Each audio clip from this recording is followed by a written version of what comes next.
Good evening and welcome to the Ogden City Council meeting for May 27th, 2014. We'll let the roll call reflect that all council members are present, and we will turn the time to Vice Chair Gochner for the Pledge of Allegiance. Please rise and join us. I pledge allegiance to the flag of the United States of America and to the republic for which it stands, one nation, under God, indivisible, with liberty and justice for all. Thank you. Please join us for a moment of silence.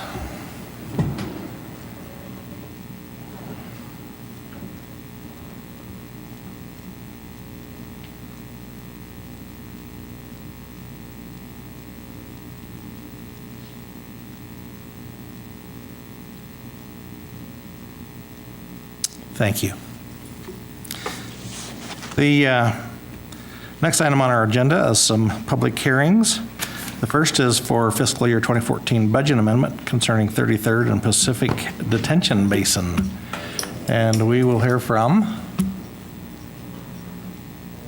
Laura Johnson. Get my glasses out. Thank you. The purpose of this ordinance is to appropriate an additional $442,850 of sewer utility retained earnings for the purpose of completing the detention basin located at 33rd Street and Pacific Avenue.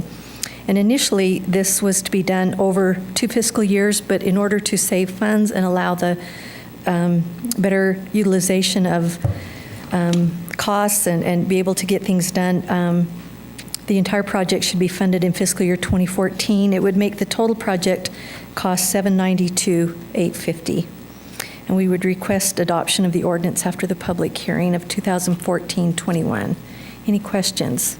Any questions for Ms. Johnson? Thank you. All right, this is a public hearing. If you have comments about this item, would you please come forward and give us your name and address and limit your comments to 3 minutes, please. Doesn't appear as though we have a lot of movement. I will go ahead and make a motion to close the public hearing. Second. Got a motion by Vice Chair Gochner, seconded by Councilmember Stevens to close the public hearing. All in favor? Aye. Any opposed? Okay. If there's no further discussion, I'll go ahead and make a motion that we adopt proposed ordinance 2014-21. Second. Got a motion by Vice Chair Gochner, seconded by Councilmember Blair, to adopt ordinance 2014-21. This is a roll call vote. Councilmember Blair? Aye. Councilmember Garner? Aye. Councilmember Stevens? Aye. Councilmember White? Aye. Councilmember Wicks? Aye. Vice Chair Gochner? Aye. Chair Heyer? Aye, that passes unanimously. Okay, the next item is also a public hearing concerning fiscal year 2014 budget amendment for Union Station. We'll, in as much as it is 2 items, we will have one presentation concerning both of them, and then we'll have the public hearing after the presentation. This will be done by Laurie Johnson, and probably Greg Buxton will give some added information. Okay, great.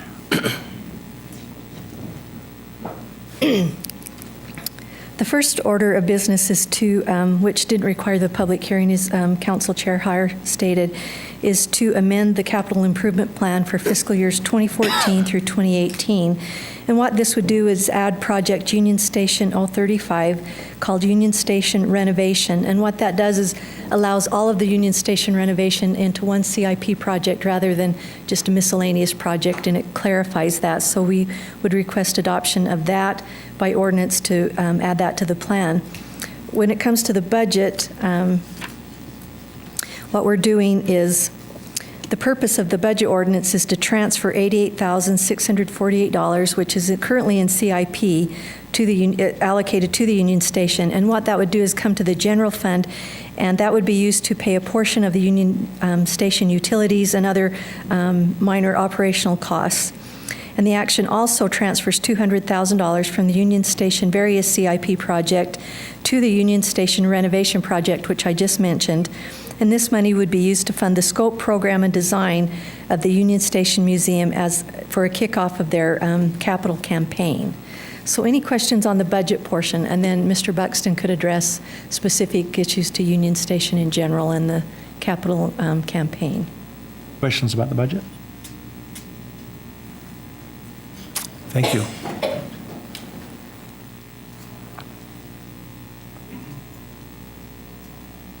Thank you.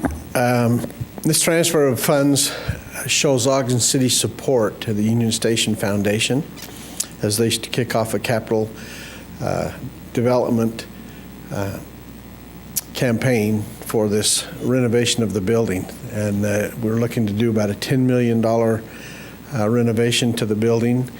This gives us the design money and scope and planning, which will help them to also now put together a design or a schematic, which will allow them to go now to the investors to see if they would donate money to this campaign.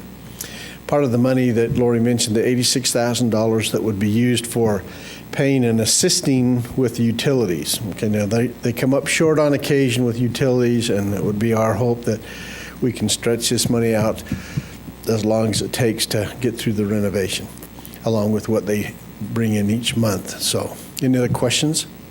Questions for Mr. Buxton? Do you have an idea on the time frame for the renovation? I would like to say yes, but I don't. The renovation, once it gets underway, I'm assuming would probably take 18 months to do it, depending on how the kind of problems they run into. It's hard to say. I know that we have asbestos issues. We have some, lead issues and things of that nature that have to be abated separately and take time. And it just depends on what we run into and how extensive we have to change things and the use that they're going to add into the building. So. And Greg, the boiler was a high priority for them to be replaced. Do you know what their timeline, is that just part of this renovation, or? We just did an investigation in the boiler, and the boiler had no chemicals in it.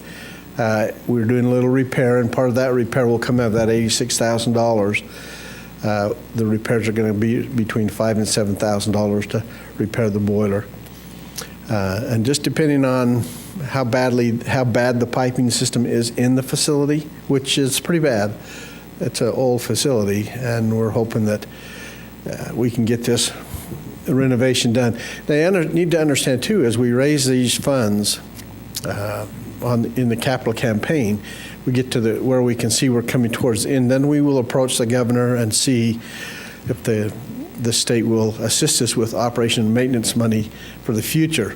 If they don't, then we will probably have to raise more money and put into a foundation that will support that and help support it through the coming years. Concerning the renovation, are you going to be able to keep everything running in place and just do the renovation around it, or will the whole That's still to be close down? determined. You remember Julie in her presentation in the work session said that they would like to do maybe the laundry building first and move some of those activities into the laundry building, and then they could move stuff out and do the existing building. We'd like to keep as much functioning, the incomes functioning through the whole thing if we can. Great. So the general maintenance of Union Station, does that come out of the general fund then, that we will continue to do the general maintenance there? We will use the $86,000 that we were talking about transferring at this time into the CIP. We'll use that in conjunction with theirs, the money that they earn monthly now, and that's what maintains it now.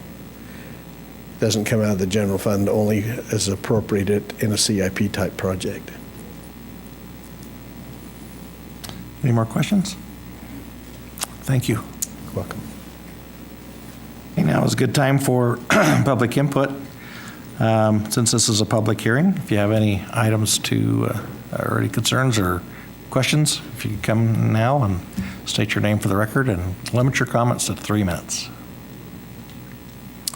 Seeing no movement, I'll go ahead and make a motion to close the public hearing. I'll second it. I have a motion by Vice Chair Gochner, seconded by Councilmember Wicks to close the public hearing. All in favor? Aye. Aye. Any opposed? Okay. This needs to be done in two motions, so I'll go ahead, if there's no further discussion, and make the first motion to adopt proposed ordinance 2014-22 that amends the capital improvement plan by adding project US 035. okay, we've got a motion by Councilmember Wicks, seconded by Councilmember Garner to adopt ordinance 2014-22. It's a roll call vote. Vice Chair Garner, Councilmember Garner, Aye. Councilmember Stevens, Aye. Councilmember White, Aye. Councilmember Wicks, Aye. Councilmember Blair, Aye. Vice Chair Gochner, Aye. Chair Heyer. Aye. That passes unanimously. And now, item number 2. With that, I will go ahead and make a motion that we adopt proposed ordinance 2014-20. I second it. I have a motion by Councilmember Blair, seconded by Councilmember Stevens to adopt a proposed ordinance, or ordinance 2014-20. This is a roll call vote. Councilmember Stevens, Aye. Councilmember White, Aye. Councilmember Wicks, Aye. Councilmember Blair, Aye. Councilmember Garner, Aye. Vice Chair Gochner, Aye. Chair Heyer. Aye. That also passes unanimously. Before we go on, I just want to thank everybody that's been involved with this, and it is a huge, wonderful step for the Union Station. So, thank you. And also, thank you for moving forward with the 33rd Street project, and anything we can do to get the homeless shelter going, I think is beneficial too. And I think it's wise to do things before a building's in the ground so that we save a little bit of money. I agree. Okay, next item on our agenda is public comments. This is an opportunity to address the council regarding your concerns or ideas. Please state your name and address for the record and limit your comments to 3 minutes. Seeing no movement. Comments from the mayor. Welcome back. Good to see you again. Thank you very much. I appreciate that. Yeah, a couple quick things. This is the first meeting after the marathon, and I'd like to publicly thank everybody that was involved in that. That is a huge event, a great coming out for Ogden City. It highlights some of our great strengths and assets here. That took over 1,800 volunteers that got up sometime around the 3 a.m. mark, which is middle of the night, to give everybody safe passage there. We also had a tremendous amount of work that went into that from, for the most part, every single one of our department directors and their respective departments, public safety carrying a real heavy load with that, as well as public works. So they did a phenomenal job, and I'd like to take just a quick moment to publicly thank everybody that was involved in that event's great success. Also want to take a quick moment to thank all of our department directors as we go through these budget hearings. A lot of our guys are putting in late nights and working a lot of hours, and I've appreciated their commitment and dedication to making this as transparent and understandable as possible. They've done a great job with the budget this year. I'm really proud of the work that they've put into that. I want to publicly thank them for everything they've poured into that. And then I'll give a quick shout out to a really unique, one of my favorite weekends in Ogden, the Ogden Friends of Acoustic Music Festival. It's a 3-day festival down at Fort Buenaventura, and in this kind of weather, there's no better place to be than outside in Ogden on these kinds of weekends. That's coming up this weekend, and so I'd encourage everybody to get down there and enjoy one of Ogden's more unique outdoor festivals. So thank you very much. Okay, thank you, Mayor. Comments from council members? I think we have many activities coming up, don't we, Mayor?